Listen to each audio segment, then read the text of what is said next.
Boa noite, galera, tudo bem com vocês? Estamos iniciando mais uma semana de aula aí, né?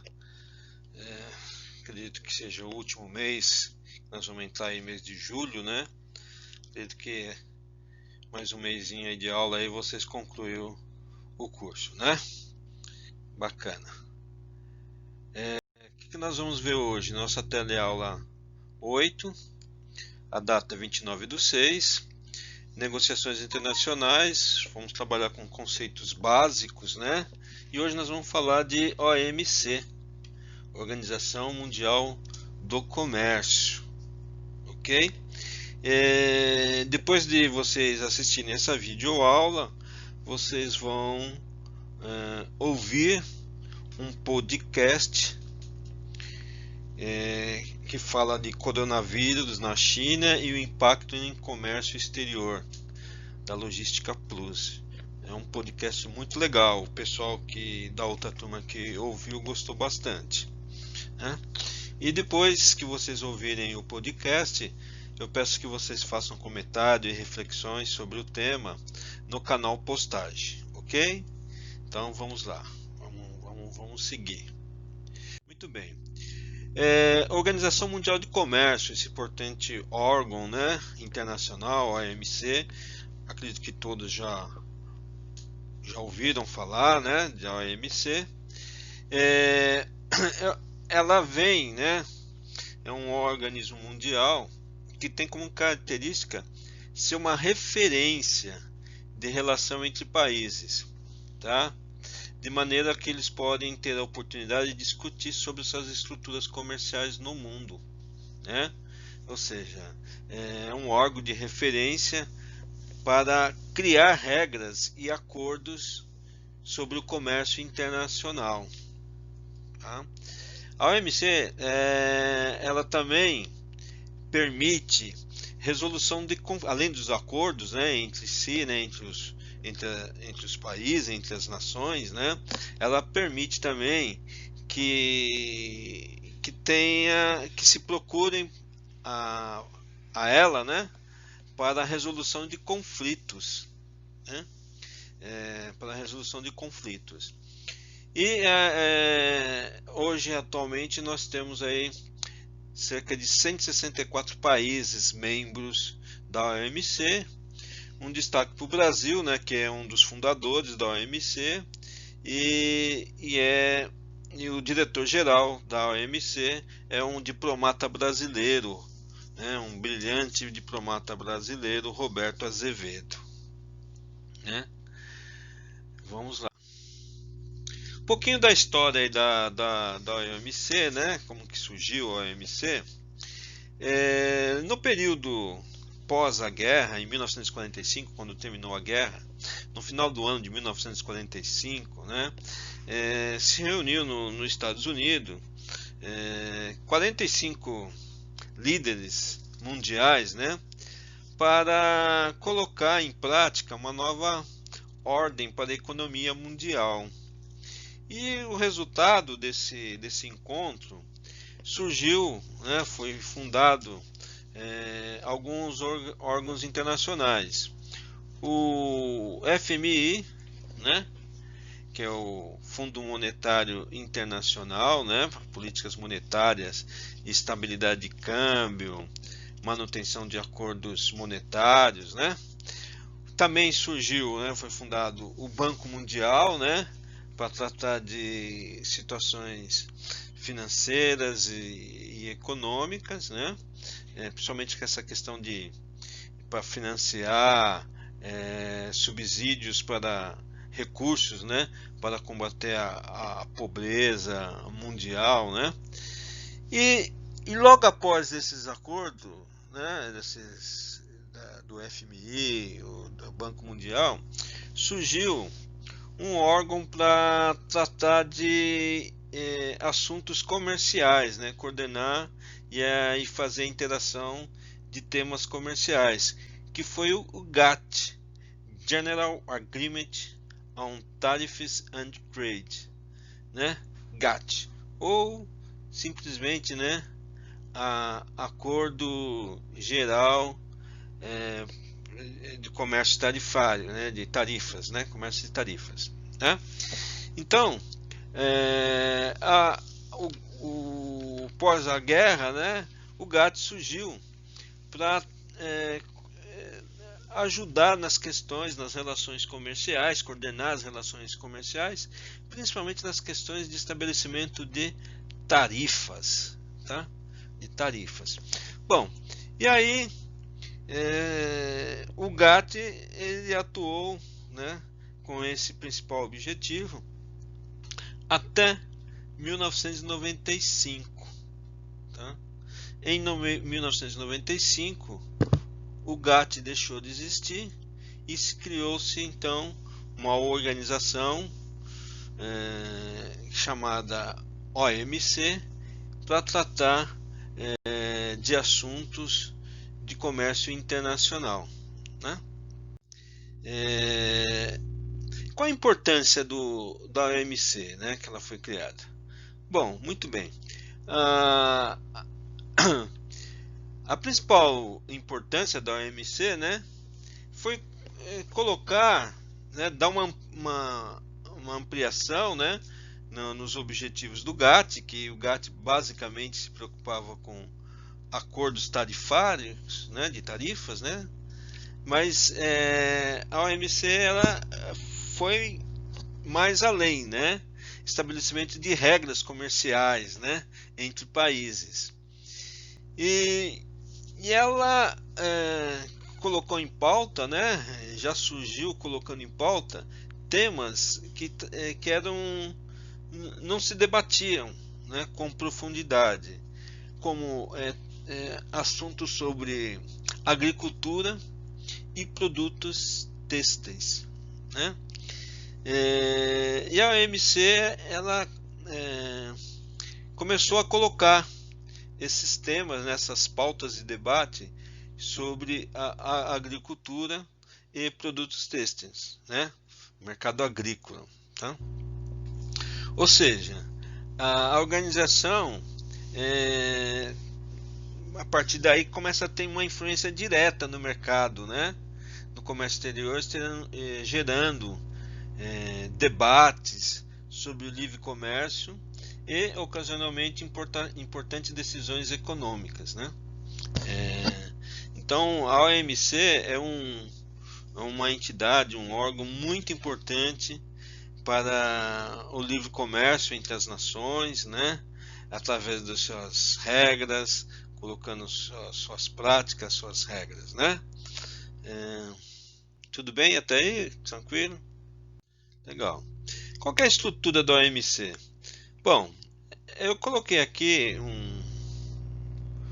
um diagrama básico, né, da OMC, né? Um diagrama, um organograma, vamos dizer assim, macro, né? Resumido, né? Mas o que é importante vocês entenderem é que a OMC ela tem uma conferência ministerial, né, dentro da estrutura dela, uma conferência ministerial que ela se reúne a cada 2 anos, né? A cada 2 anos, né? E tem o órgão máximo, né? Que é o Conselho Geral, né?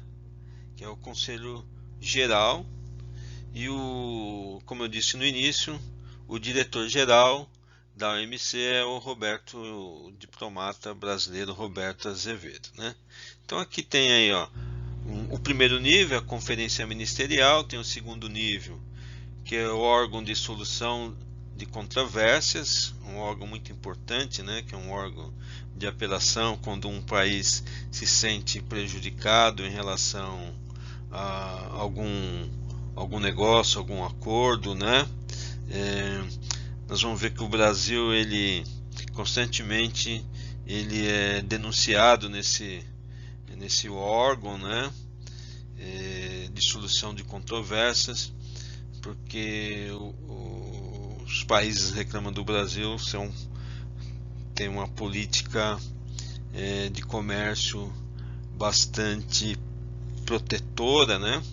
Mas o Brasil também já já reclamou de outros países, China, Canadá, até mesmo Estados Unidos, na OMC. Tá? Então tem o primeiro nível, que é a conferência ministerial, o segundo nível, que são os órgãos, né, do conselho, então um órgão de solução de controvérsia, órgão de revisão de política comercial, órgão de apelação, tá? E aí os demais níveis, né, que são basicamente comitês, né? Comitês sobre questões recorrentes à agenda da OMC, né? Então tem basicamente essa estrutura da OMC. Princípios da OMC, né? Então, para manter um mercado entre os países, né, uma livre concorrência,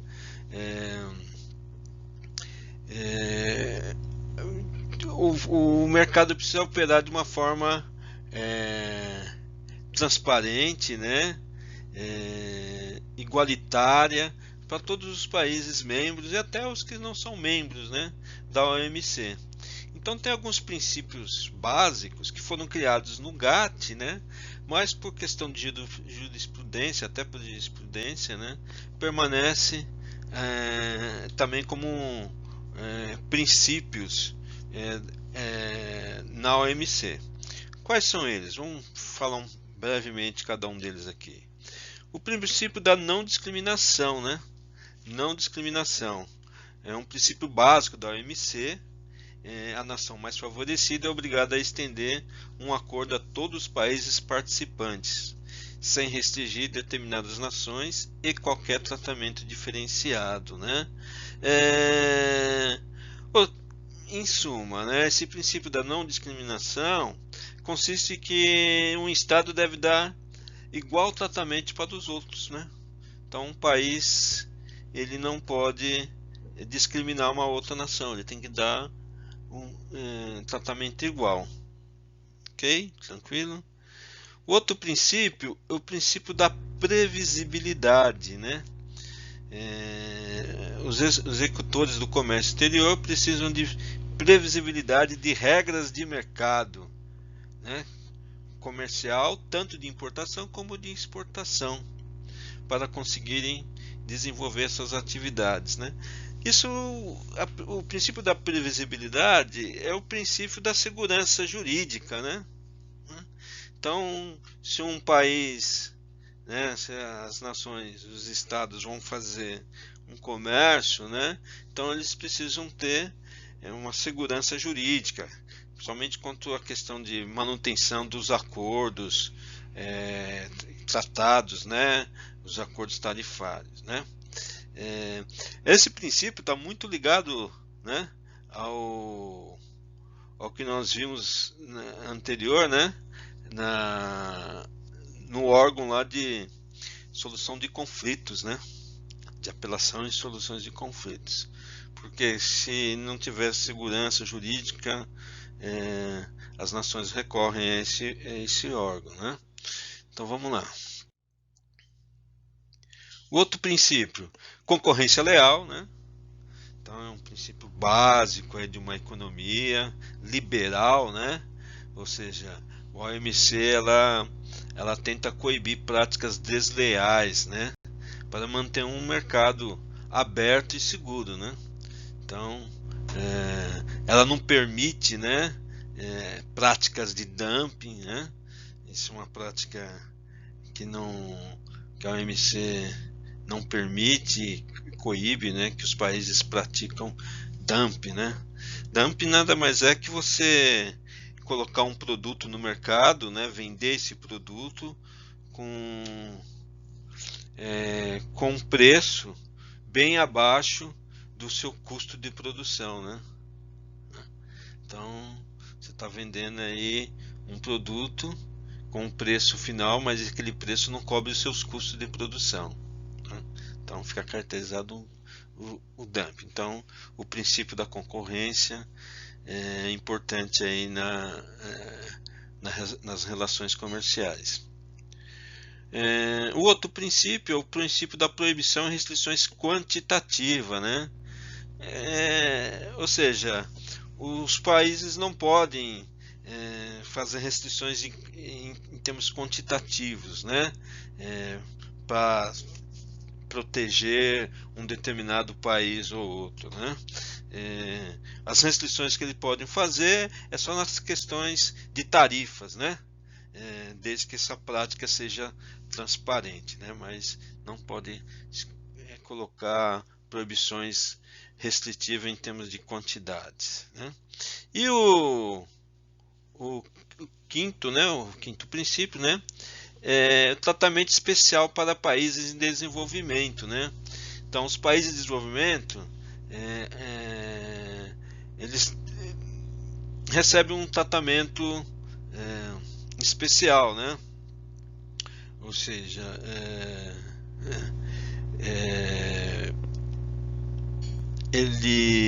os países desenvolvidos eles abrem mão da igualdade nas negociações tarifárias com países em desenvolvimento, né? Então, os países em desenvolvimento, né, tem alguns favorecimentos, né? Eles têm alguns favorecimentos. O Brasil, aí vale a pena a gente comentar. O Brasil ele vem manifestando o interesse, né, de participar da OCDE, né? Acho que vocês já acompanharam aí, né? Que é um órgão, né, que é Organização para Cooperação e Desenvolvimento Econômico, OCDE. Aqui os países que estão, os membros da OCDE são os países tidos como desenvolvidos, né? São os países desenvolvidos. Inclusive o Brasil pede ajuda aí para os Estados Unidos para que considere ele dentro desse órgão da OCDE, né? Organização para Cooperação e Desenvolvimento Econômico. Se o Brasil partir para for definitivamente incluído na OCDE, ele perde o status, né? Ou ele ganha o status de país desenvolvido, né? Então ele perde alguns privilégios aí, alguns favorecimentos que a OMC coloca para os países em desenvolvimento, né? Então o Brasil sai do status de em desenvolvimento e vai entrar no país desenvolvido da OCDE. Então tem alguns benefícios, obviamente, participar da OCDE, mas em contrapartida ele perde alguns favorecimentos como membro. Ele não vai deixar de ser membro da OMC, evidentemente, mas ele não tem o status de país em desenvolvimento. Ok? Aqui só para vocês terem uma ideia, né? Eu disse lá no início lá da nossa apresentação, né? Da nossa videoaula, que são cerca de 164 países, né? Então aqui tem um mapa mundi, né? Os países pintadinhos aí de verde, né? Essa zona verde são os países membros, né? Da OMC, e os em amarelo, né? Principalmente ali no continente africano, né? São os países que estão negociando sua adesão na OMC, né? Mas se vocês podem atualizar e saber país a país, é só entrar no site da OMC, né? Que está em inglês, WTO, né? WTO.org, né? Que é World Trade Organization, né? Que vocês vão ter aí com clareza quais são os países membros da OMC, né? E rodadas de negócio, né? Então, rodadas de negócio acontece as rodadas de negociação da mesma forma que foi surgido com o GATT, né? Não mudou, né? Então essas rodadas de negócios e a OMC ela foi criada numa rodada, né? Na rodada do Uruguai em 1995, né? Visa debater as principais mudanças nos negócios comerciais, né? E colocando aí acordos, né? Esses debates ocorrem a cada 2 anos e hoje está na chamada rodada de Dubai desde 2001, né? A rodada de Dubai. Ok, tranquilo. Tá? Bom, aqui tem uma fonte, né? Deixei aqui a fonte aí se vocês quiserem aprofundar aí sobre o tema, mas basicamente é isso que vocês precisam conhecer aí de OMC, né? Mas tá toda hora na mídia aí tendo informações sobre a OMC, né? Se não tiver nenhuma dúvida, a gente fecha por aqui essa videoaula, ok, galera? Então, um abraço. Caso tenha dúvidas, vamos estar se comunicando via postagem.